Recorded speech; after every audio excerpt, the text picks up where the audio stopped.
One day, as I stepped outside to hang the laundry, I noticed that the sky had taken on a distinctly autumnal appearance. Thinking to myself that it might be another hot day, I glanced over towards the guest house. On the same property as my house, there's a guest house where my son Kevin, his wife Helen, and their son Eric live.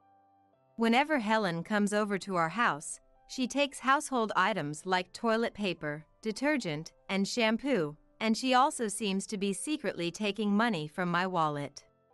However, since I haven't caught her in the act, I have no proof and can't confront her about it. Our living expenses kept dwindling, so I decided to take on a part-time job. Of course, I tried talking to Kevin about what Helen was doing, but he wouldn't listen to me. So, we decided to have a discussion with my husband Paul, who comes home once a month from his job in another city, along with Kevin and Eric. Helen was supposed to join us later. I told you that money has been disappearing from my wallet, and that's not the only thing. Are you saying Helen did it? You must be joking. Paul then quietly placed his smartphone on the table, showing a video. It was footage from the security camera we had installed in our house. The video showed Helen in a bright corner of our living room, finding my wallet in my bag, taking out several bills, and then putting the wallet back into the bag. Kevin was stunned. But I've been giving her enough money for our expenses. Why? Even after all this, you still don't get it? My words hit Kevin hard. He stormed out of the house, ran to the guest house, and dragged Helen back. Helen turned pale as she watched the video. My name is Rebecca, a 60-year-old housewife. My husband Paul works in another city and comes home about once a month. We're both past the midpoint of our lives and would like to live peacefully, but it seems that's not possible. When Paul found out he had to work away from home, he confided in me with a slightly disappointed look. Rebecca, I've been assigned to a new post, so I'll be living alone from next month. They've asked me to oversee the new branch and take care of the staff there. Paul has always been a caring big brother figure at his company, and everyone looked up to him. He's not just supportive at work, but also at home. When Kevin was a newborn, Paul took the initiative to help with feeding and changing diapers. Even though he couldn't take parental leave, he spent weekends and summer holidays napping with Kevin, taking him to the park, and teaching him as he grew older. Seeing Paul unusually downcast was rare. Don't be so upset. You'll be back soon, right? I assumed he would be back in 2 to 3 months. Well, I'm not sure how long it'll be. I'll be working in another state, so I won't be able to see you often. I'll only be able to come home about once a month, and I'm worried about you. Why is he worried about me? I thought for a moment and then realized. I had a chronic illness and had just undergone surgery recently, so he was worried that something might happen to me. Don't worry. Kevin and his family are in the guest house, and I'll contact you if anything happens. On the same property as my house, there's an annex where Kevin, his wife Helen, and their son Eric live. Kevin got married 6 years ago and lived in an apartment for a couple of years, but due to the landlord's circumstances, they had to move out. They searched for other places, but Helen refused to accept any of them, eventually coming to ask if they could live with us. Paul was not keen on the idea and initially opposed it. Kevin, you know Rebecca has a chronic illness. I don't want to burden her too much, so I'm against it. We turned him down once, but when less than a month remained before they had to leave, Kevin came back looking quite desperate. Dad, please, we won't cause any trouble. Just let us live in the guest house. By the time this request came, Paul had changed his mind and agreed to let Kevin's family stay in the guest house. When I asked him why later, he said it was because he felt more secure knowing I wouldn't be alone. It's been about 3 years since then, and they show no sign of moving out, still living in the guest house. Not wanting to worry Paul, I tried to sound cheerful. Don't worry. I'm recovering well after the surgery, and I'm taking my medication properly. We should install a monitoring camera. The newer models are quite advanced, with temperature sensors to help prevent heat stroke and other features. You're worrying too much. I laughed, and we talked into the night. Later, Paul actually installed a monitoring camera and linked it to an app on his smartphone. I was surprised, but since it was placed high up, it didn't bother me, and I quickly got used to it. A week later, Paul left with a heavy heart, and now I live alone in a house that feels too spacious. However, I had something on my mind that I hadn't told Paul. It was about Kevin's wife, Helen. Even though she was supposed to be a housewife, she often left Eric at home and went out somewhere. I could understand going out for lunch with friends occasionally, but this happened quite frequently. Also, whenever she came over with Eric, she always took something from our house, which troubled me. Rebecca, I'm taking some toilet paper. At first, it was just small things like that, so I didn't mind much. But it gradually escalated to items like detergent, shampoo, body soap, and even, on one occasion, plates. Though she returned the plates, it was still strange. Helen, are you struggling so much financially that you can't afford to buy these things? Huh? No, that's not it. Then why are you taking things from the house? I'm just trying to save money. With Eric around, we'll need a lot of money in the future, so I'm trying to save up now. So Rebecca, please think of it as helping out and overlook it. She said this nonchalantly, waving her hand as she left again. She always dressed fashionably, talked about going to the spa, and had her nails done. Was she really saving money? Kevin worked from early morning until late at night, and I hadn't heard of any financial difficulties. I wanted to confront her about her intentions, but I didn't want to be the meddling mother-in-law, so I stayed silent. During these days, my wallet started to mysteriously run out of money. I suspected Helen, but I had no proof. Since the money was taken without me noticing, I couldn't catch her in the act, and time just kept passing by. One day, I went outside to hang the laundry and saw that the sky had taken on the appearance of autumn. I thought it would be another hot day despite the lingering summer heat and glanced towards the guest house. Even after this, I never once saw Helen taking money. I wondered if it wasn't her after all, but I started hearing unfavorable rumors about Helen from various neighbors. They said they saw her dressed like she was going to a club or walking around with young men. I was skeptical. I knew she liked to dress fashionably, but I had only seen her in outfits you'd see in fashion magazines, and she didn't seem like the type to cheat. When she was at the guest house, she sometimes wore pajamas, so I couldn't imagine her partying around. However, the fact that people had seen her suggested that there might be a side of Helen I didn't know. Even as I kept an eye on things, my wallet continued to lose money. Running out of living expenses, I decided to get a part-time job until I could find proof. I told Paul it was for a change of pace, but he was very worried. I managed to get his approval on the condition that I wouldn't overdo it. Fortunately, I saw that the nearby supermarket was hiring part-time cashiers, so I contacted them and went for an interview. I had also consulted with Kevin just in case, and on the day before my first shift, I told him, "Kevin, I'm going to start working part-time next week." "Why?" "You just got out of the hospital and must still be exhausted." "It's only 3 days a week, so I'll be fine." Besides, about Helen. I decided to talk to Kevin about Helen's behavior, hoping he might say something to her and we could make some progress. "What about Helen?" "Actually, she's been taking things like toilet paper and shampoo from our house recently." "Is your household struggling financially?" Kevin was indignant. "No way. I provide money every month, and Helen handles the finances.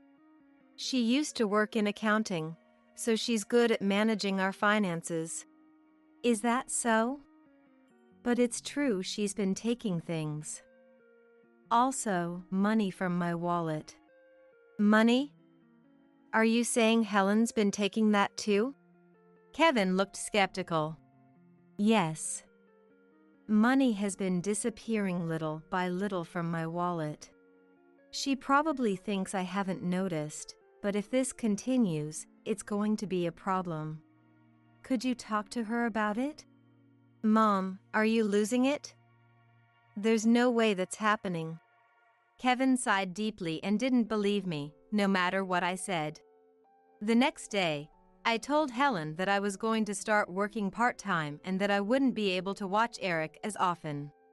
This happened just as Helen came over to leave Eric with me. Helen frowned and complained. What? Then who's going to look after Eric? Helen, let me be clear. You need to take care of your own child. Why do you always leave Eric with me and go off somewhere? Where do you go? I spoke firmly, and Helen glared at me, annoyed. Fine, I understand. I won't ask you anymore. Without answering my question, she took Eric's hand and went back into the guest house. I felt a cold sweat down my back from the tension, but from that day on, only Eric would come over. Granny, play with me. I thought to myself, Helen's out again, and invited Eric inside, taking care of him. I hoped that starting my part-time job would make Helen reconsider her actions. With that faint hope, I spent the week. The first day of my part-time job arrived, and my shift started from 10 a.m. to 3 p.m. Having been a housewife for so long, I was nervous about working again. Although being a cashier seemed simple, there was a lot to learn and do. I clutched my notepad and pen and received training from a young employee. She was in her 20s, much more capable than I was, and she quickly explained how to handle point cards and operate the self-checkout. Her name tag had a gold badge that said, Customer Service Expert, and her demonstration of how to handle the register was excellent. I need to make sure I remember this. I reminded myself as I headed home and approached the gate. As I searched my bag for the house key, I saw Eric standing in front of the house. I was puzzled and quietly approached him. Not realizing my previous thoughts had vanished, I called out to him. Eric? What are you doing here? Hearing his name, Eric looked up, his eyes brimming with tears and his nose running as he stood there crying. I was startled and quickly took a tissue from my bag to wipe his tears and nose. What's wrong? Did something sad happen? He told me that he had been waiting here for me to come out all day. When I didn't come out, he asked his mother Helen, who told him that Granny had gone to work and wasn't home, which shocked him and made him cry. Why did Granny have to leave? Is it because of my work that I can't play with Granny anymore? Eric said, sniffling and trying his best to explain. Work? What work do you have? I asked. Eric replied, This, and handed me a piece of paper. I unfolded the paper, which was folded into quarters, and saw Helen's handwriting. Eric's job. Transfer money from Granny's wallet to Mom's wallet once a day. I was stunned by this instruction. What? I looked back and forth between the note and Eric's face, and in a trembling voice, I asked Eric, Eric, did Mom tell you to do this? Then, Eric answered, Yeah. Mom said it's my job and gave me this paper. My face tensed up, but I invited Eric inside and gave him some juice. He drank it happily, but I was in shock. I couldn't believe that Helen had instructed such a small child to steal money. Could this really be happening?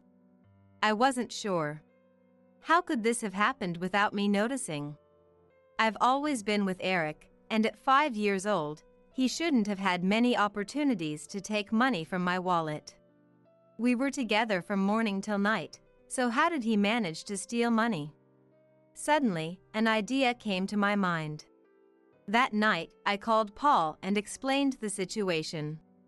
Okay, I understand. I'm not doubting Eric, but I'll review the footage from the monitoring camera. Paul listened carefully and said he'd check.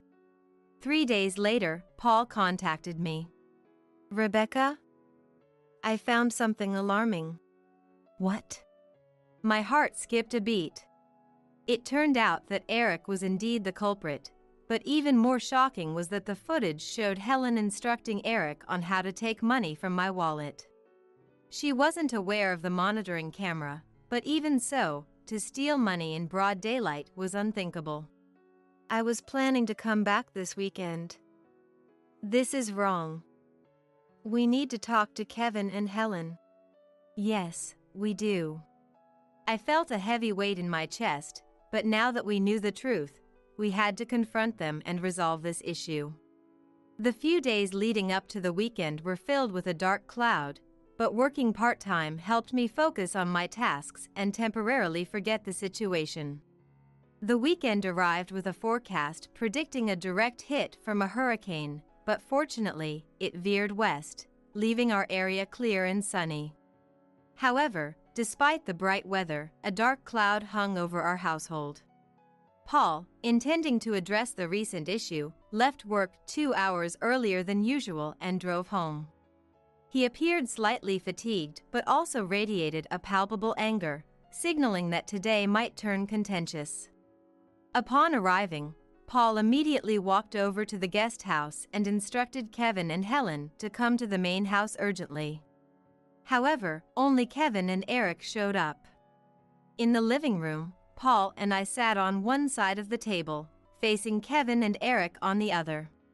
Paul began. Kevin, where is Helen? I told her to come as well. She said she'd come later. Kevin's response was hesitant, likely due to the tense atmosphere. The clinking of ice in a glass on the table seemed to mock the silence. Well, I wanted to talk to her, specifically, but fine. Kevin, I've heard that Helen has been taking things from this house. Kevin looked shocked. Mom mentioned something like that before, but it's not like it happens often. Besides, Helen said she got those things from you, Mom. She says I gave them to her, but I didn't do so willingly. She insisted on taking things, saying she needed to save for Eric's future. Helen wouldn't do something like that. And about the money missing from my wallet, too. You can't be serious. Are you saying Helen has been stealing money? That's absurd. Paul then quietly placed his smartphone on the table and displayed the screen. This isn't a joke. We have footage showing Helen instructing Eric to take money and Eric actually doing it, all recorded on the monitoring camera I set up to watch over Rebecca due to her illness. Kevin was stunned as he watched the footage.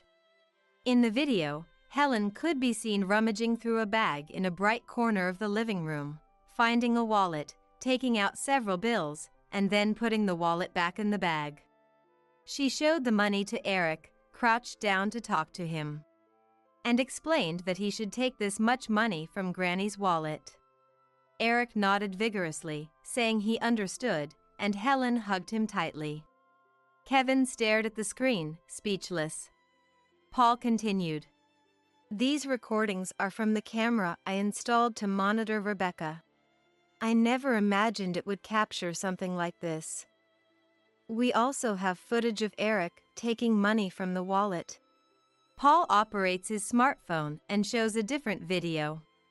Eric didn't know when the money had been taken, but after watching this video, he finally understood.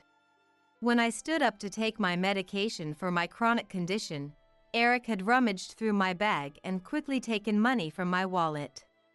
Since the time for taking medicine was fixed, even young Eric could easily figure out the timing. How could this be? I trusted her. It's despicable to involve an innocent child in wrongdoing. You should be ashamed. Paul, who usually doesn't get angry, said this with a voice full of rage at that moment. Kevin flinched, and Eric was also flustered by this stern attitude.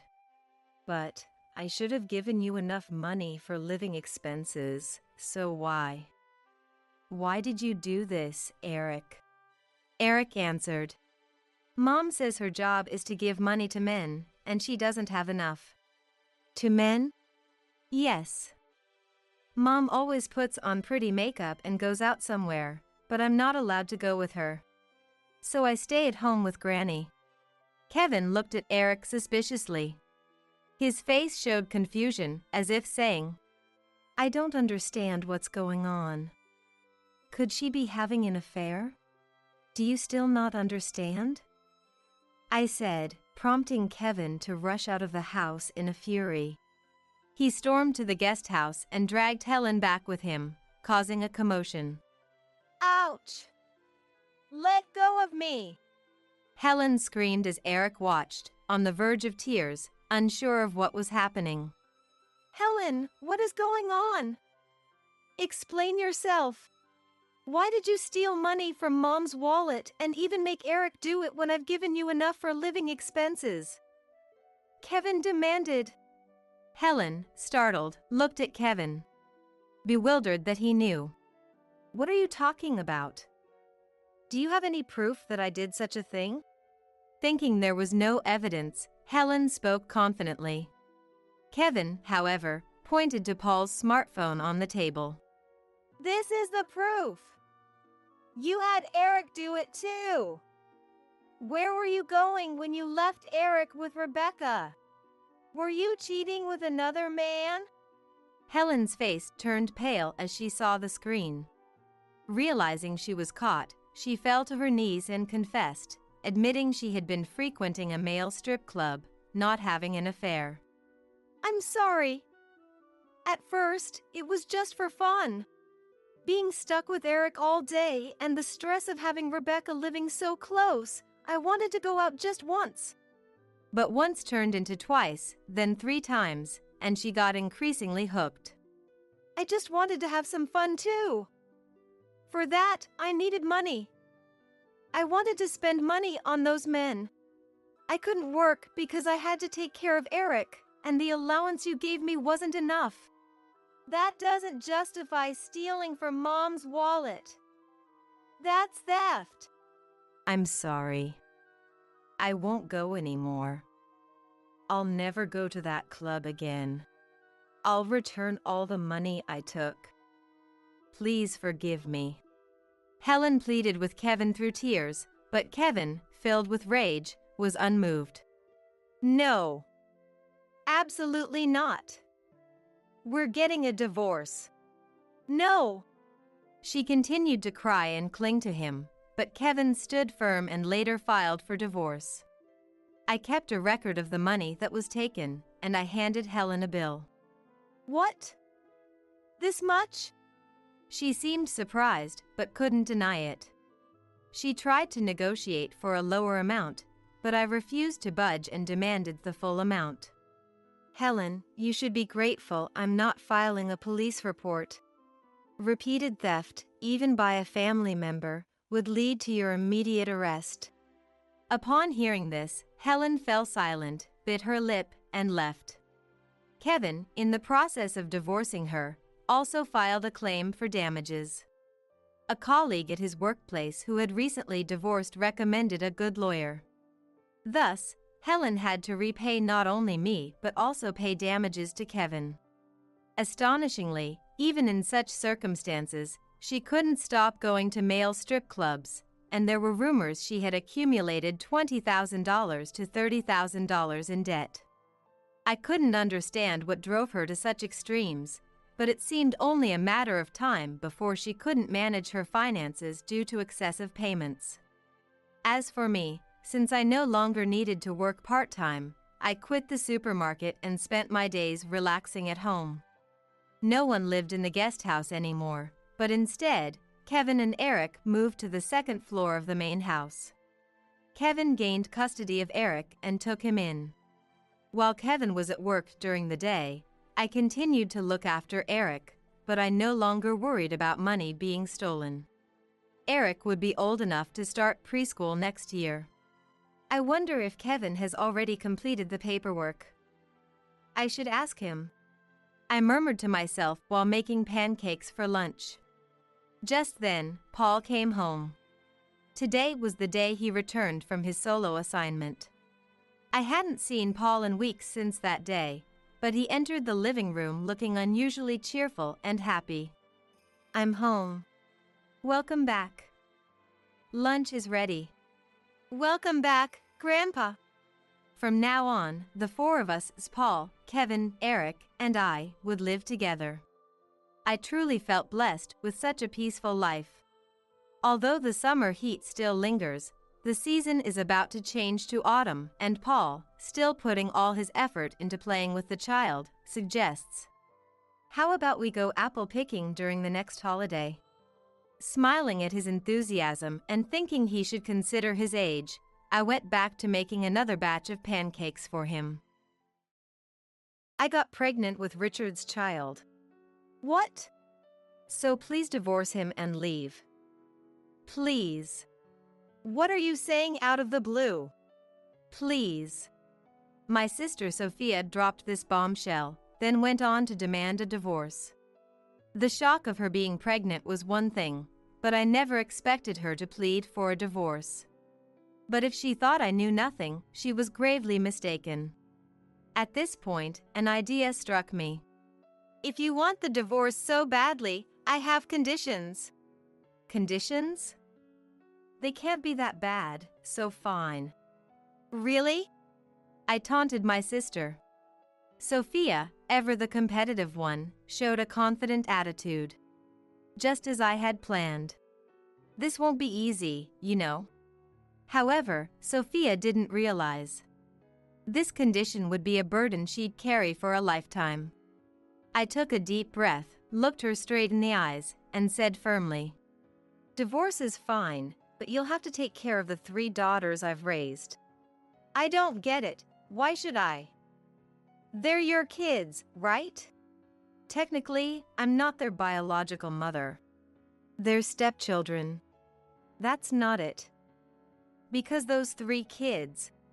I knew the truth Richard and Sophia had been hiding all this time. Thinking about how I've raised these 3 daughters, the emotions surged. Given how things had turned out, Sophia would have to atone for all her sins. I was filled with an unprecedented level of hatred. "Don't say something so random." "Should I show you the evidence then?" "Show me." And thus, Sophia stepped into her own personal hell. My name is Isabella, a 43-year-old housewife. I met my husband, Richard, at our previous workplace. We were the same age and joined the company at the same time. "I want to talk to you about something, so can we go out for a drink?" "If you're paying." "Again?" "Fine. You owe me for all the help I give you." Initially, we were just colleagues and friends. I even gave Richard advice on his love life. When Richard went through a breakup, our bond deepened quickly. "I'll help you next time." "What are you saying?" "I did it because I wanted to, don't worry." Oh, by the way. At that time, I didn't have romantic feelings, but seeing Richard heartbroken, I realized I loved him. I acted quickly after that. Feeling a bit guilty, I confessed my feelings to Richard. It worked out, and we started dating. Time passed, and we married in our 2nd summer together. "Let's make this work." "Yeah, let's build a great family." "Yes." "It might be early, but I want 2 kids." Our relationship was strong, and I wasn't too worried about starting a new life. But I never imagined my family would interfere. The cause was my sister, Sophia. "What?" "It's no big deal. Give it to me." "It's not fair for Isabella to have it." "Not fair? I bought this myself, you can get your own." As my sister, it's natural for you to give it to me." Saying this, Sophia would take my newly bought cosmetics without permission. Inviting Sophia to our new house was clearly a mistake. Sophia always wanted everything I had, even from childhood. This never changed, even as we grew up. "Hold on a second. See you, Isabella. Next time, be careful not to lose something even more important." "What do you mean?" "Well, why don't you figure it out yourself?" Even though we've known each other since we were kids, I've only ever scolded her. Annoying as she is still my sister by blood. And such lenient thoughts would lead to an irreversible situation. "You did it." "Yeah. We'll have a new family member soon, so we need to work harder." For years after we got married, we had our first child. Because of this, I resigned and became a housewife. However, 6 months later, something devastating happened. I had been suffering from stomach pain since the morning, and it was so bad that I called an ambulance. "What does that mean?" "I'm sorry, but you've had a miscarriage." "No way!" We did everything we could. I couldn't think of anything. I didn't even know how I got home. I couldn't figure out how to tell Richard. "I'm home." "Oh, welcome back." "What's with that face?" Yeah." Richard must have sensed my distress because he gently asked, "Take your time and tell me, okay?" His words made me feel safe, and I burst into tears, explaining what had happened today. Richard was shocked, but he told me it wasn't my fault. "It'll be all right." "Thank you. Let's just take it easy for now." After some time, we started trying for a baby again, but I still couldn't get pregnant. Further hospital tests revealed that I had a condition that made it difficult to conceive and prone to miscarriages. It felt like I was sinking deeper into a pit of despair. To make matters worse, a troublesome person started visiting frequently. "I'm sorry about your loss, Isabella." "Yeah. But don't worry, it's not the end yet." "I hope so. And, actually, I need to ask you a favor." Sophia never hesitates to ask me for things. Even though she knows my current situation, she doesn't care. Her seemingly concerned words are empty. "So, what's the favor?" "Oh, can you lend me some money?" "What?" "I'm in a bit of trouble, just a little will do." I thought it was too much trouble, so I handed her the $300 in my wallet. "Well, this should do. By the way, where's Richard?"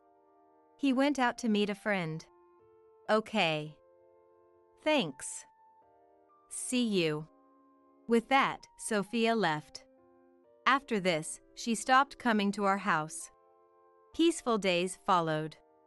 Then, Richard made a proposal. I was thinking, how about we adopt a child? "Adopt?" I was stunned by his sudden suggestion. Although we hadn't had a child, it didn't mean it was completely impossible.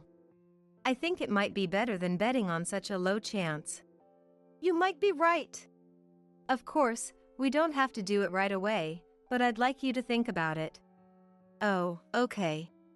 I was very conflicted. I understood Richard's point, but I still couldn't give up on having our own child. In the end, I spent about a month thinking it through. I waited for Richard to come home and shared my thoughts about adopting a child. "What do you think?" "I thought about it, and maybe you're right. Even if there's no blood connection, the child will still be ours." "Yeah, you're right. And I'll take care of all the paperwork." "Really? Thank you." Richard's eyes were filled with hope. Thus, Richard and I adopted a child. Her name was Emily, about 2 years old, and she was a very understanding and good child. Around the same time, Sophia started visiting us again. I had no idea where she had been or what she had been doing, but it seemed she was back to asking for things and money again. You adopted a child, didn't you? Since you couldn't have one of your own, it worked out well, right?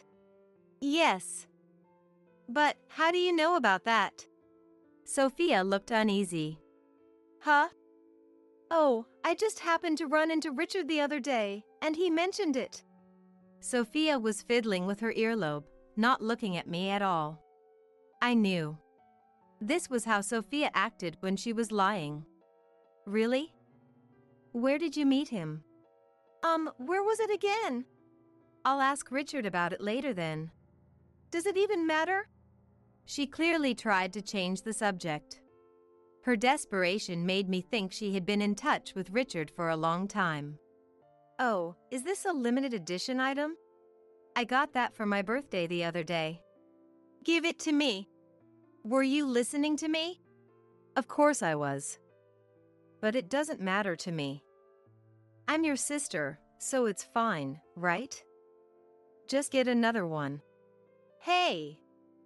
Don't touch that. I tried to take the makeup Sophia had grabbed from her. But she resisted, and we both fell to the floor. At that moment, Richard came home. What are you doing? This is. Are you okay? Huh? Richard went straight to Sophia without even glancing at me. How did this happen? Sophia gave me a sly smile. I just wanted to look at Isabella's makeup, but she told me not to touch it. I just wanted to see it. What? What are you talking about? Did you really do that? No, Maybe she thought I was going to steal it.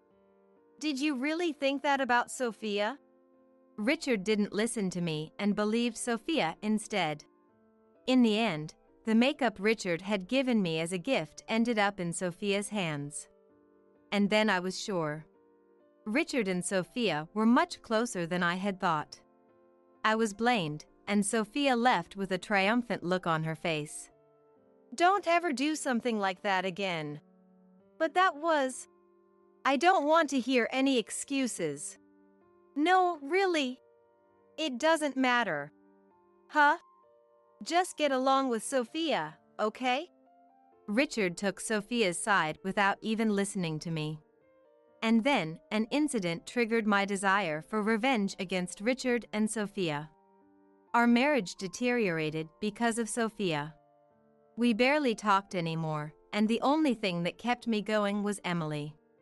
Even at her young age, Emily seemed to worry about me and would stay by my side even when she had nothing specific to do. Mom, are you okay? Thank you, I'm fine. Good. But even Emily started to talk less. Sometimes she wouldn't even respond when I called out to her. And then I realized. Before Emily started acting distant, Sophia had been coming over. She might have said something unnecessary to Emily. That suspicion never went away. Years passed. I'm home. When I came home, there were unfamiliar shoes in the entrance. They were quite small, seemingly a child's shoes. They weren't Emily's. I had a bad feeling and rushed into the house. Welcome back. Huh? Who's that kid? A new member of our family. What are you talking about? For a moment, my mind went blank and I felt dizzy. Hey, are you okay? Yeah. Can you explain what's going on? We adopted a new child. Why did you do that without telling me? Hey, don't raise your voice. I was overwhelmed by feelings that words couldn't describe. I couldn't understand why he had done this. Why? Well, I thought Emily might be lonely on her own. And Emily seems happy about it too. Richard answered with a smile. But now that the child was here, we couldn't send them back. And so, our life began with mixed feelings. That alone would have been fine, but 2 years later, something else happened. By this time, I was already 40 years old. No way! After visiting my parents' home for the first time in a while and coming back, there was another unfamiliar child. Is that child also adopted? Yes, you're right. It was the third one.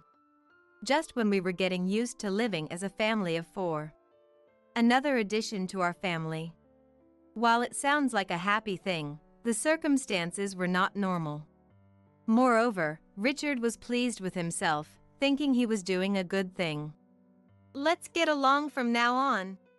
Thus, our new life with 5 people began. Watching the 3 daughters, they seemed like real sisters. Their faces even looked somewhat similar. This realization hit me again when Sophia visited. Long time no see, Isabella. Yes, indeed. I braced myself. Whenever she came over, it was usually to ask for something. But this time was different. Instead of asking me for something, she actively engaged with the girls. Her usual high-handed attitude was replaced with eyes full of affection. Oh, I see. I realized the source of the strange feeling I'd been having about the 3 daughters. They looked like Sophia.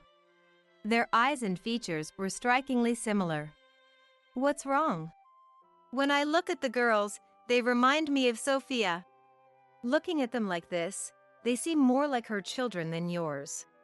Richard showed a surprised expression, but he covered it up by making a snide remark to me. I just thought so when you mentioned it. Do you have a problem with that? Not really.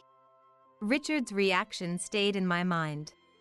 And Sophia started coming over every week, taking care of the girls in my place.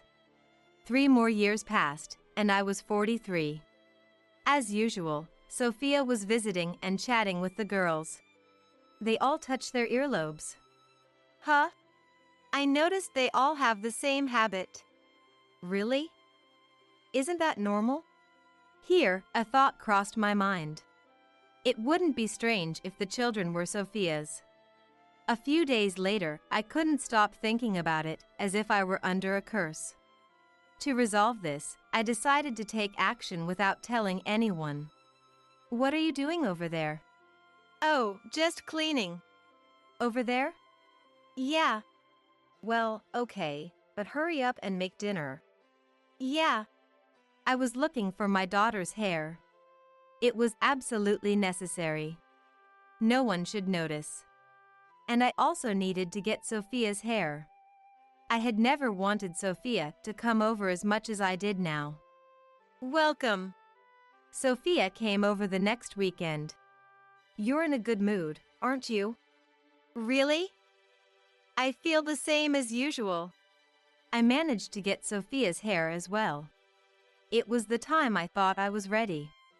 Just to be sure, I decided to get Richard's hair too. Then I sent them to a research agency. The cost wasn't cheap, but this time it couldn't be helped. The results arrived after a month. Sophia came over looking different than usual. I have Richard's child. What? So please get a divorce and leave. What are you saying out of the blue? Please. I was shocked that she was pregnant, but I never expected her to ask for a divorce. But if she thought I knew nothing, she was gravely mistaken. At this point, an idea struck me. If you want the divorce so badly, I have conditions. Conditions? They can't be that bad, so fine. Really? I provoked Sophia. Sophia, not one to back down, acted confidently. This was exactly what I intended. There's no way I'll do that. But Sophia didn't understand. This condition would be something she would carry for the rest of her life. I took a deep breath, looked Sophia straight in the eye, and said, Divorce is fine, but in return, take care of the 3 daughters we've raised. I don't understand. Why would I? They're your children. Technically, they aren't biologically mine. Well, they're adopted. That's not what I mean. The truth is, the 3 children are. Just then, Richard came home from work. I'm home. What's going on? Richard's reaction made me think how deceitful he was. Sophia says she's pregnant with your child. Oh, do you realize what you've done? Well, Richard was visibly shaken. From his reaction, it seemed he didn't know Sophia was pregnant. Did you not know? I just found out now. I didn't know she was pregnant. Really? But whether Richard knew or not didn't matter to me. That wasn't the important part. So, about the 3 children, I know the truth. If you're going to say something, now is the time. I looked back and forth between Richard and Sophia. What do you know? Richard seemed to understand what I was about to say. Wait a minute. No need to wait, right? I'll just say it. The true parent of these 3 children is? Huh? I don't know. I wasn't told. Is that so? But that's a lie, isn't it? The real parent of the children is you, isn't it? I pointed at Sophia. What do they think raising these 3 daughters has been like? Given the circumstances, Sophia would have to atone for her actions, including what she had done so far. My heart was filled with more hatred than I had ever felt before. Don't say random things. Then, how about I show you some proof? Show me. And so, Sophia took a step into hell. Wait a minute. I brought out something I had kept in the bedroom drawer. I showed it to both of them. I had ordered a DNA test for the children and Sophia a while ago. The results showed that they were parent and child. How about this? There's no way you can talk your way out of this. That's... Sophia tried to make excuses even after seeing the evidence. But once it was scientifically proven, there was no escape for her. How could you think of something like this? Were you willing to give up your own daughters just to spite me? Then Sophia began to speak about what she had been holding in her heart all this time. Of course. From a young age, Isabella was always the one getting praised, while I was constantly called a failure. Indeed, Sophia was right. But that was only the opinion of shallow-minded adults who couldn't see beyond the surface. In reality, our parents never said anything like that. That was from unrelated people. Our family never said such things, not even once. That's a lie. Sophia seemed to recall something. When I was graduating from high school, Sophia had expressed a desire to go to college. A few years before that, I was also thinking about going to college. But financially, only one of us could afford to go. Our parents decided to prioritize me since I was the older sibling. Did you remember? I chose to get a job instead of going to college. But why would you do that? Because I knew you could do it if you tried. Your behavior got a bit out of hand because of the people around you. Sophia was capable, she just didn't apply herself. So, I did all this out of misguided resentment. That can't be. You were just running wild and misunderstood everything. Then why didn't you tell me sooner? Even if I told you the truth, you wouldn't have believed it. Sophia, losing her earlier confidence, fell silent. She probably didn't want to admit that everything she had done was due to a misunderstanding. That realization had led her astray. With Sophia already defeated, I needed to talk to Richard. Now it's your turn. I didn't know, so it has nothing to do with me. Richard tried to leave, but I grabbed his arm to stop him. Are you trying to run away? That's not it. Then sit down and listen. I made Richard sit on the sofa and continued. About the children, you're their father, aren't you? What? How did you come to that conclusion? You saw the exchange earlier, right? I got curious and had your hair tested. The results were as I expected. Huh? Did you think I wouldn't find out? Too bad. You might fool others, but it's too early to think you could fool me. Since Richard brought the children into our home, his behavior had been strange. More importantly, Sophia looked at the children with a mother's gaze. Even if I assumed all the children Sophia brought in were her own daughters, it was too much of a coincidence. I suspected Richard had some involvement, but I never thought he was the father. Do you have anything to say? Nothing, right? What do you plan to do now? Just as Sophia said, I'll divorce you. It's a clear case of infidelity, but I don't need any settlement money. I see. In exchange, you'll take full custody of the children. All of them? All three? Yes, all three. Are you okay with that? I always tried to raise them as if they were my real daughters. Even though they sometimes ignored me, they were still my precious girls. But my mind was made up. Of course, I feel lonely, but it's better for them to live with their real parents. They'll be happier. I had vowed to take revenge, so I couldn't do things halfway. The anger from being deceived for years couldn't be erased easily. Besides, I already have the divorce papers ready. Just for times like this. It was unexpected when Sophia told me she was pregnant, but I saw it as a chance. Are you serious? I'm serious. So hurry up and sign here, will you? And, of course, you don't have the option not to sign. So I made Richard sign the papers right then and there. I wanted to get the divorce papers and leave as soon as possible. Well, I'll make sure these get submitted. Are you leaving? Don't ask the obvious. I can't stay here anymore. You two can do whatever you like now. Just then, Sophia, who had been in despair moments before, spoke up. Isabella, wait a minute. I'm sorry for everything. I sighed. This is what you wanted, isn't it? I'm not involved anymore.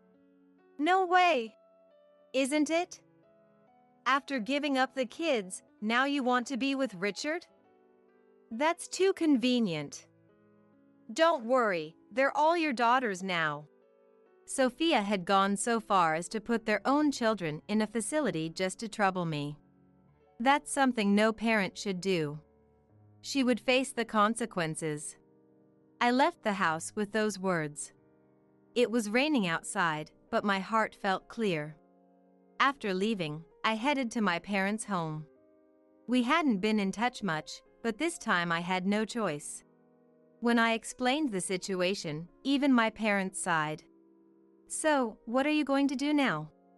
For now, I'll move somewhere. And I need to find a job. How about I ask Dad? I think he mentioned someone looking for help. Really? That would be great. All right, let's talk when he gets home. After that, I spent peaceful days at my parents' home. 3 days later, Richard contacted me. I was expecting it. Hey, help me out. What? It's been a mess since you irresponsibly left. What are you talking about? Those kids are yours, so deal with it. They haven't warmed up to me since you left. Sophia is with you, right? Yeah, but... I couldn't tolerate his selfish behavior any longer. Figure it out yourselves. Don't call me again. I hung up and went to see my lawyer before submitting the divorce papers. I initially told Richard the first wouldn't ask for a settlement, but I decided to make him understand my position. After all, he deceived me and then had the nerve to complain, so I wouldn't hold back anymore. Then, I got a call from Sophia. The police came by the other day. I don't know anything about that. It must have been you. Well, you deserved it. Putting your own daughters in a facility was a stupid thing to do. The future awaiting Sophia was unimaginable. Thus, I began living alone. I got a job through Dad's introduction, and everything has just begun. I was alone, but filled with hope. After quitting his job post-marriage, Brian, who now only works a part-time job 3 days a week, keeps dumping household chores on me, despite my full-time job. To add insult to injury, he's stingy with living expenses and started ignoring me when I confronted him about using my credit card without permission. Hey, I'm at my limit. I complained after dinner one day, but Brian didn't even look at me and went upstairs to his study. Determined to talk it out, I was halfway up the stairs when I heard Brian's voice. He seemed to be on the phone with his mother, Zoe. Mom? Lily is still acting all high and mighty. I'm fed up, so why not introduce me to some cute girl? It's fine, she's totally into me. She won't complain even if she finds out. I felt like my breath had stopped. How much does this man look down on me? Asking his own mom to set him up with someone else, unforgivable. I bit my lip and whispered to myself, just you wait. I'll make you regret ever taking my feelings for granted. I'm Lily, a 34-year-old housewife. I work as a regular employee at a major company. 7 years ago, I met Brian when he joined the company right after graduating from college, and we became close as we worked on the same team. His slightly needy side was cute to me, and I was happy he relied on me, being older. After we started dating, I accepted Brian's proposal and we got married. Brian lost his dad in his teens, but I never got the impression he was a mama's boy, and we only saw Zoe at Christmas. Zoe lived a bit far away and never just dropped by, so Brian and I were having a peaceful married life. However, Brian's actions suddenly cast a shadow over everything. We can live on your salary alone, right? One day, Brian suddenly broached the subject after coming home from work. Excuse me? I quit my job today. I was shocked by Brian's nonchalant declaration. Without showing any remorse, Brian continued with a smile. From tomorrow, it's all on you to work hard, Lily. Oh, and I'm counting on you for the housework too. I'll help out a bit. I was speechless. Wait a minute. You're telling me this after the fact? Yeah. It's my decision to make. Brian had been working in a different department for a while. He didn't seem to be struggling with his job, but maybe he was stressed? Still, he could have at least consulted me before quitting. Trying not to show my disappointment, I asked, so you're becoming a house husband? I don't want to do housework all day. Then how about looking for a part-time job? I want you to contribute to our finances. All right, I'll give you money for groceries and utilities. You take care of the rest of the payments. And I'd like an allowance of $1,000. $1,000? I exclaimed in surprise, to which Brian nonchalantly replied, It's cheaper than hiring a housekeeper. His words bothered me. He must be planning to work within my tax allowance. I've never heard of someone working part-time, earning less than $10,000 a year, and getting a $1,000 monthly allowance. But I didn't want to argue, so I reluctantly agreed. Brian, with his charming smile, was very popular. Even when we got married. Why would he marry someone older? There are plenty of prettier women out there. Female colleagues were jealous. Brian must have been facing troubles I didn't know about. If job stress could make him sick, then changing jobs was the better option. I was willing to work more for that. Since he lived at home until we got married, it was understandable he wasn't good at housework. I hoped he would get better with time. But my hopes were quickly dashed. At first, he would rinse the dishes and put them in the dishwasher, even vacuum the house, but after 6 months, Brian completely stopped doing any housework. For instance, one day, after an early morning start in overtime, I came home tired to find breakfast dishes still in the sink, and a pot that only needed reheating was left in the fridge. Sorry, I've been busy too. You know, looking for a better part-time job. Brian made an excuse while lounging on the sofa. The laundry was also wrinkled, left in the washing machine. Brian, who works a 3-hour part-time job 3 times a week, was off today. I'm busy right now, Lily, can you make it? I reluctantly asked Brian as I put the pot on the stove. Just like I said before, work is really hectic for me right now. So, I'd really appreciate it if you could take on a bit more of the household chores.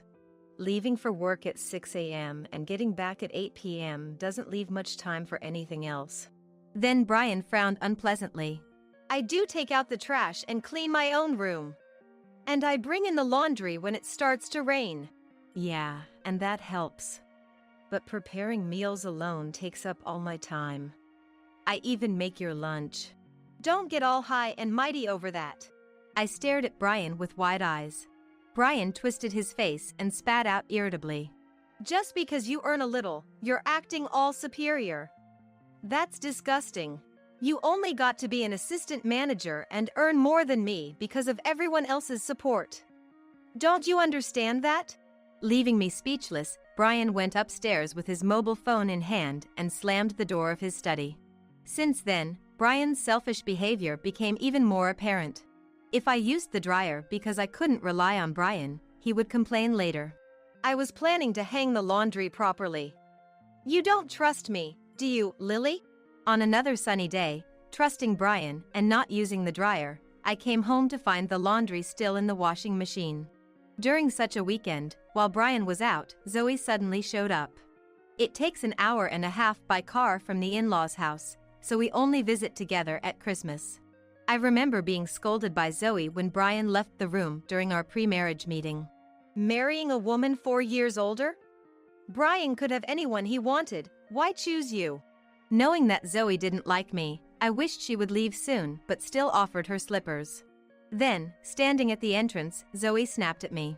What do you think you're doing, making Brian do all the work? Excuse me? Making Brian do the housework, you're a terrible wife. I knew we shouldn't have let him marry you. I retorted, albeit confused. With all due respect, I work full-time too, so we're sharing the chores. Though recently, Brian hardly does anything. Zoe's eyes widened, and she yelled at me. Of course you do, you're the woman. Listen, Brian is delicate and fragile. If he collapses because of you, I'll sue you. Yelling one-sidedly, Zoe left. When Brian came back from shopping and I told him about Zoe's visit. Aha. He replied indifferently. I wish you wouldn't discuss our private matters with Mom. I wanted to argue, but it felt like complaining, so I ended up not saying anything to Brian. I'm tired today. I'm busy too. Brian started using excuses like these to dump all the household chores on me and then caused an even bigger problem. When I tried to use my credit card at the grocery store on the way home from work, the payment was inexplicably declined. Shocked, I checked the app and found the card maxed out with charges I didn't recognize. Thinking it was a mistake, I contacted the credit card company and found out Brian had racked up nearly $10,000 in game charges and brand clothing purchases. He remembered the PIN I gave him when we bought an appliance and used it without permission. I couldn't overlook this and confronted Brian as soon as I got home. Why are you using my credit card without asking? You have your own, don't you? $1,000 a month isn't nearly enough. Then maybe you should work more? It's a waste to spend all your time playing games at home. Brian glared at me with a terrifying look. I braced for yelling, but he just clicked his tongue and left the living room. His footsteps were heavy as he went upstairs, slammed the door to his study, and didn't come out for the rest of the evening. And from the next morning, he started ignoring me. Good morning. I'm off. No matter what I said, Brian would not even glance at me, sitting on the sofa and fiddling with his mobile phone. When I rushed to make and serve dinner, he would eat while laughing at videos on his phone, leaving his dirty dishes on the table before going to take a shower. And so, Brian would not make eye contact with me, ignoring any attempt at conversation.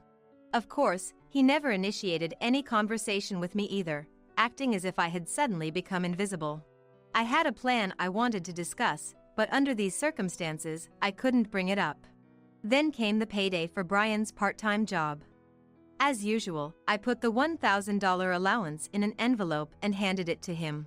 Brian snatched it away and started to leave. Hey, can you give me the $700 for groceries and utilities? I called out to his back, but he went upstairs as if he hadn't heard me at all. I felt like holding my head in despair. With the rent, utilities, taxes for both of us, insurance, and communication costs all on me, life gets pretty tough without that $700. But since Brian seemed unwilling to give it, I reluctantly paid it out of my own savings and allowance. As the days of being ignored by Brian continued, I found myself overwhelmed with a heavy mood all day long. By evening, I'd be engulfed in gloom, seriously not wanting to go home. I'd kill time in restaurants or grocery stores after work, even staying in business hotels. But in the end, running away from the problem solved nothing. If Brian's mood improved, we might not be lovey-dovey, but at least we could have normal conversations. Maybe when I get home today, he'll respond as if nothing happened. Though it didn't happen tonight, maybe when we wake up, he'll say, "Good morning," with a smile. Holding on to that hope, I was ignored for 3 months, until my body reached its limit. I could hardly eat, losing 8 pounds. Brian just laughed and scrolled through his phone, leaving his finished plate on the table and moving to the sofa, seemingly oblivious to me eating oatmeal with a pale face. I put down my spoon, stood up, and went to Brian with a voice so faint it might disappear. "Hey, I'm at my limit." Brian seemed annoyed by me, stood up from the sofa, and went upstairs to his study. I slowly rinsed the dishes, loaded the dishwasher, wiped my hands, turned it on, and left the kitchen. This isn't right. I need to talk to Brian. Tomorrow's my day off, so it's a good chance to talk without worrying about time. Halfway up the stairs, I heard Brian's elated voice. He seemed to be on the phone with Zoe. "Mom, Lily is still acting all high and mighty. I'm so fed up. Can you introduce me to someone cute? It's okay, she's totally into me. She won't complain even if she finds out." My breath almost stopped. How much does this man look down on me? Asking his own mom to set him up with someone else, unforgivable. I bit my lip and muttered in my heart, "Just you wait. I'll make you regret trampling on my feelings." My feelings for Brian cooled instantly, and I put into action a plan I had been considering for a while. I waited until Brian was asleep, took only my ID, and left the house. I stayed in a hotel that night, and in the morning, I contacted a real estate agent saying, "I want to move in earlier." They agreed readily. After sorting out the gas, electricity, and water, I returned home while Brian was at his part-time job, and had the movers take my things to the new place. The apartment we lived in was a new designer apartment costing $1,500 in rent alone. I would have been happy with a cheaper place, but Brian insisted. So, when Brian quit his full-time job, I started looking for a cheaper, used apartment. I had planned to discuss it with Brian, but since he started ignoring me, I went to viewings alone and prepared to move as soon as his mood improved. But after hearing yesterday's conversation, I had no intention of telling Brian or Zoe where I moved. I decided to divorce and live on my own. Brian initially ignored the fact that I had left the house and didn't contact me at all. But after a month, he started calling my mobile phone incessantly, day and night. My message inbox was filled with Brian's desperate messages. "Lily, where are you? It's terrible to just leave like that. I got a notice that the rent couldn't be withdrawn. It's supposed to come out of our account, right? Did you forget to deposit? Deposit the money immediately. I'm getting reminders for the utilities, mobile phone bills, and even from the car insurance company. Put some money in, quickly. By the way, where's my $1,000 allowance?" It's your choice to leave, but it's a problem if you don't pay for things. It's common sense for the one with money to pay, right? How am I supposed to live on $800 a month? Don't ignore me. Brian was the one who ignored me first. I was just doing the same thing he did, but why is he so angry? And yet, no apology, just selfish demands. While I was dumbfounded reading the messages, Zoe called. I didn't want to answer, but ignoring her would only cause more trouble, so I reluctantly pressed the talk button. "Hello?" "Seriously, Lily. Running away from home and leaving Brian behind, what are you thinking? Acting on your own despite being his wife. Come back right now." I sighed and calmly retorted, "I'm not going back to that house." "Huh? You plan to abandon your duties as a wife? Who's going to take care of Brian? Brian is 30, not a toddler. He can take care of himself. If you're so concerned, maybe you should move in and take care of him." My word. The one who really acted selfishly was him. I explained with restrained anger and in a calm voice. He quit his job to work part-time 3 days a week. His salary dropped, and even though I only asked for help with groceries and utilities, I couldn't even get that. Then he started using my credit card without permission, and when I confronted him, he began ignoring me. That's why I left. Zoe fell silent all of a sudden. After a while, she muttered, confused. Wait, he quit his job? The major company he was so proud to get into to please his mom? Yes. He quit suddenly one day without any discussion, saying we could live on my salary alone. Sure, I earn a decent wage because I'm his supervisor. But it was shocking when he quit out of the blue. Well, I suppose. Zoe sounded baffled. So, for the past year, Brian has been living off my salary. And he wouldn't even do the household chores. If you don't believe me, I can forward you the messages from Brian. It seemed Zoe had no idea Brian had quit his job. When I sent Zoe the message Brian had recently sent me, she explained in a soft voice. Brian has been consulting with me frequently. What about? Well, he said he's working hard, even doing overtime and working on holidays, but you hardly work because you're tired and neglects the housework. He said that you're living off his salary, yet you act all high and mighty, and that he's fed up and wants to have fun with a cute girl to relieve stress. That's what he told me. That's the complete opposite of the truth. I was utterly dismayed by Brian's lies, even to Zoe. How much more can he disrespect his life? He probably thinks Zoe will scold him and then he'll just come back home. First off, I've never heard of a mom looking for affair partners for her son. What are you thinking, Zoe? I pressed Zoe with a stern tone, and she started making excuses. Well, he says married life is tough, and he's venting. If he gets sick from stress, it'd be terrible. If matching him with a young girl makes him happy, it's a small price to pay.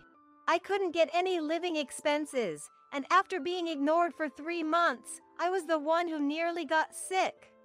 Besides, that's disrespectful to any woman you introduce him to. Well, handsome Brian is popular, so even though he's married, there are surely women who'd want to date him. Well, if he were still working at that company, that is.